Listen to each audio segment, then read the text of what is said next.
What does it mean to be self-reliant in the age of algorithms and distraction? To listen, not to the noise around us and to public opinion and who's saying what online, but listening to what Ralph Waldo Emerson called the whisper of the oracle within. I'm Dr. Alan Johnson, and on this channel, I talk about the mind, well-being, productivity, and change for thinkers, makers, and everyone in between. And today, we're tracing the roots and background of the spiritual legacy of Emerson that still shapes not just how we think about individuality, nature, and the divine, but gives us some really important practical tools to help us navigate challenges in our own world today that Emerson could never have imagined. So this isn't just a story about the 19th century in America. It's a story about now. And at the center of this story lies the figure of Ralph Waldo Emerson.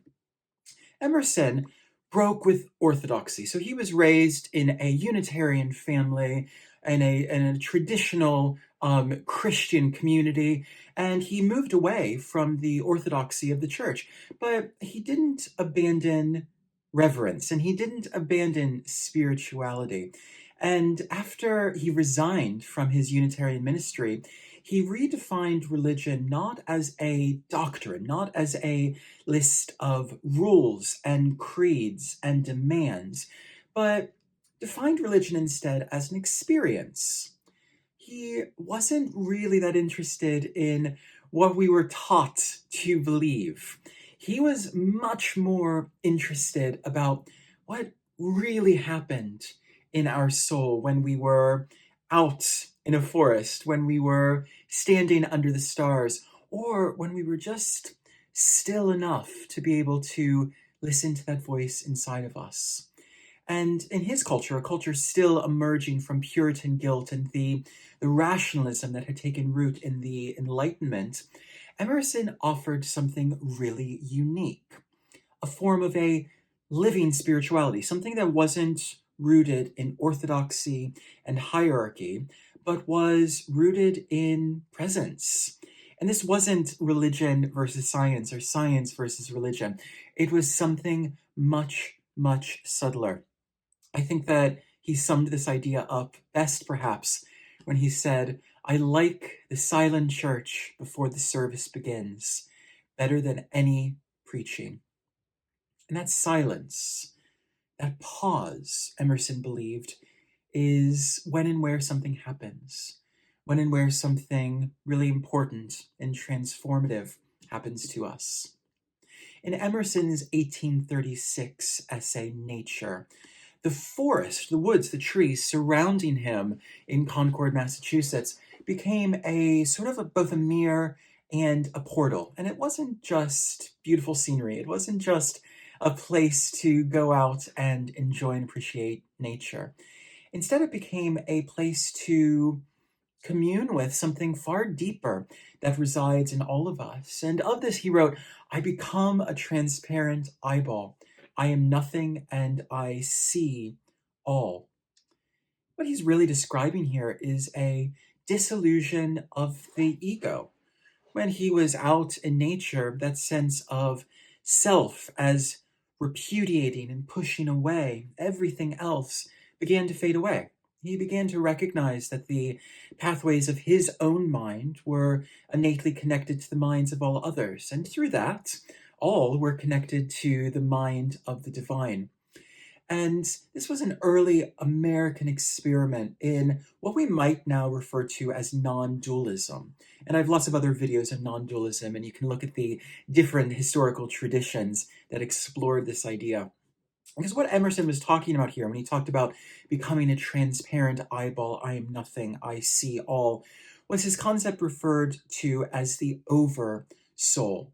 It was less about describing and listening to rules about what God was, as opposed to turning inward and connecting with a sense of unity and connection and compassion and divinity within, and stopping to pretend to be separate from everyone else. Emerson recognized that that separateness is just an illusion. His response to this, then, was what he referred to as self-reliance.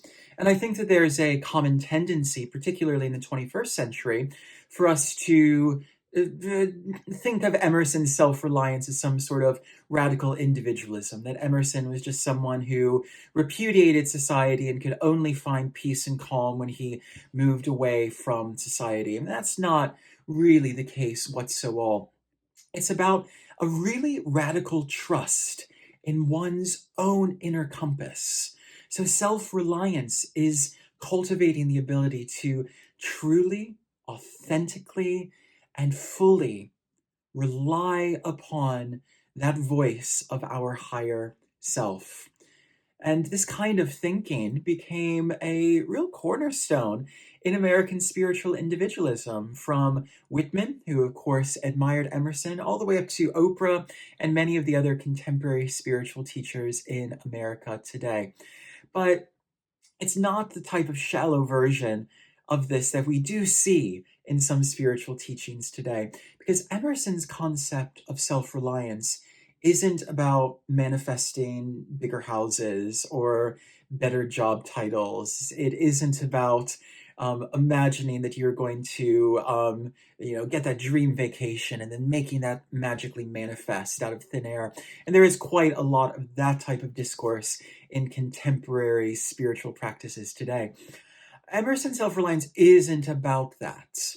It really becomes much more of a moral task, what we are obligated to do to be part of the world and to contribute to the world around us. And it becomes a really contemplative task as well, and a task that presents a lot of risks and challenges. The risk of being misunderstood, the danger of standing alone in our truth, and the discomfort we feel in staying rooted in our own authentic higher self. And in many ways, Emerson is really the architect of so much spirituality emerging from America today. And his fingerprints are on everything from mindfulness to eco-theology and the kind of books that you find in the bookshelves under personal transformation or metaphysics. But why I think it's so important that we return to Emerson today is what we perhaps inherited is just a hollowed out version of Emerson's greatest ideas. We've sort of taken a copy of a copy of a copy, and returning to Emerson, returning to his original words, returning to the challenges that he sets for us, and reflecting upon how relevant they continue to be for us in the 21st century seems like an absolute essential thing for us to do. Which is why over the next few videos, and some videos I've already done, I want to take this deep dive into Emerson, to return our attention to the ideas that he introduced and that we've maybe forgotten or misinterpreted, because there is a lot more for us to explore in his work. And maybe what we need right now in our society is not another sort of performance of wisdom or performance of spiritual teaching, but a simple return to the source. So if you want to follow this, be sure to like and subscribe to this channel. And there's going to be a lot more content as we continue to unpack Emerson and the other transcendentalists as well. And if this idea resonated with you today, why don't you go and take a walk, not with a podcast on or not with any goals and numbers of steps that you want to walk, but just to connect with Emerson's notion of the currents of the universal being circulate within me. I am part or particle of God. Just allowing those ideas to flow through your mind as you walk through nature today. Emerson's been there, and he's left a map for us. It's not a linear map to follow, but it is certainly a map full with clear indications of how we can find that true, authentic sense of self-reliance that he spoke about. I'll see you next time.